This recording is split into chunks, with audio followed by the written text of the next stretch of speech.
В Уфе открылся сквер имени легендарного тренера Сергея Михалева. Общественное место находится возле Дворца спорта.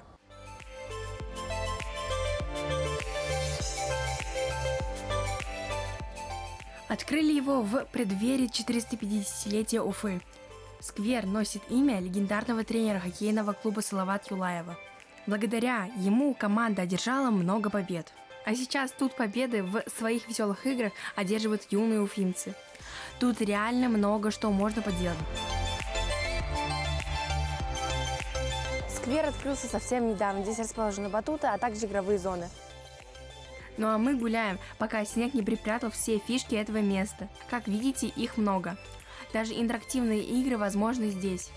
Современная игровая площадка выглядит вот так. Думаю, жители Октябрьского района особенно рады такой новой достопримечательности.